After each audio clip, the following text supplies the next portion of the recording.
So the main reason I got involved with the American Heart Association and Go Red for Women is because I really wanted to take that message out to the community that women, we're so busy. We get involved in so many different things. We're working, we're volunteering, we're out in the community, out in our schools with our children, that we often just don't prioritize our health. It goes to the bottom of the list, and until something really dramatic happens, we don't think about it, we don't prioritize it.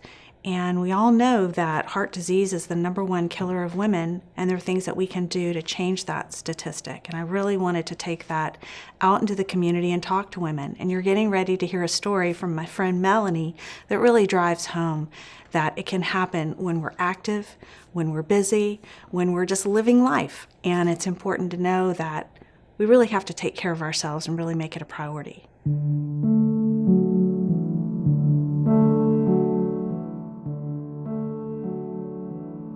Grew up in Poteet, Texas, a small town.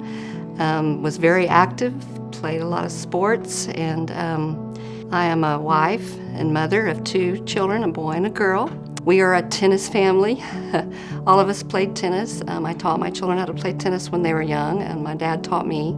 I work out at a gym at that time that I had my heart attack. Don't ever feel like I've been too overweight. I try to watch what I eat.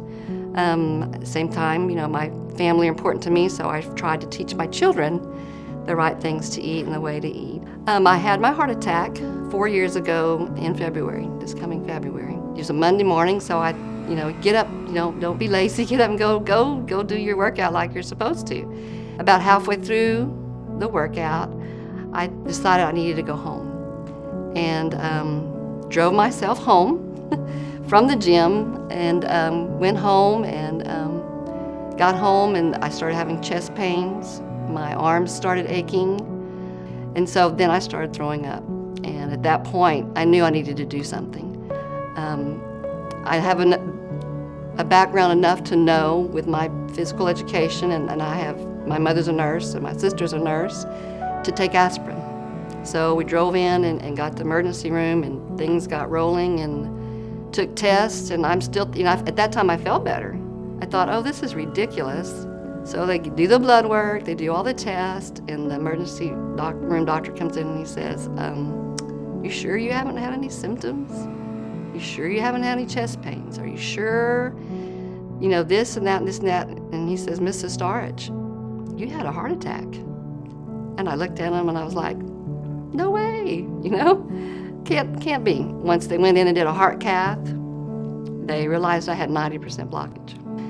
And first of all, they told me if I had not taken the aspirin, I probably would not have made it. I found out later that they finally figured out, after doing blood tests and tests and tests and tests, that they think that I have mobile plaque, which can break off during exertions or, and I was working out and lifting weights, and what happened when I had the heart attack. They wanted me to go and do a rehab at the heart, for the heart rehab. And I thought, I'm fine, I've got the stent, but it was the best thing ever, because after you've had the heart attack, you're scared. Anyone that's gone through what I have gone through, I would definitely suggest going through the rehab. I actually went back to work the next Monday. Went half a day for a while. I didn't want to sit home and feel sorry for myself. I didn't want to sit home because I made it worse, in my opinion, to just sit there and, life goes on. I'm going to be fine. And doing that rehab and my doctor and support from my family, I wanted to be there for my kids. The whole time I was in the hospital, I was thinking, I've got a 16-year-old daughter at home, and I need to make sure I'm there for her. So, sorry.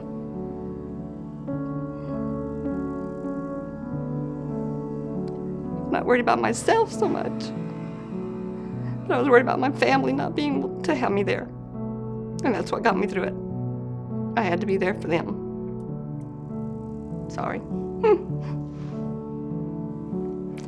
So as you can see, it's still very emotional.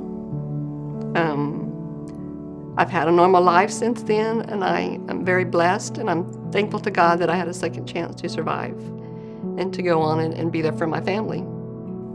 Really hasn't, it's been fine. I'm coaching tennis, no problem. I don't get out there and work out in a whole hour with them, but I stay busy. I'm out on the courts till 8 o'clock at night some nights. I think American Heart Association is a great organization. I have a PE background, and I used to teach elementary PE, and I think probably at least 12 years that I did it. I had Jump Rope for Heart with that is sponsored by American Heart Association, and it's great. And I even brought people in to talk to the kids, people like myself. Ironically, I would have come in that had episodes or that had situations, and I think it's huge. I think awareness to tell the children how to take care of themselves early is important.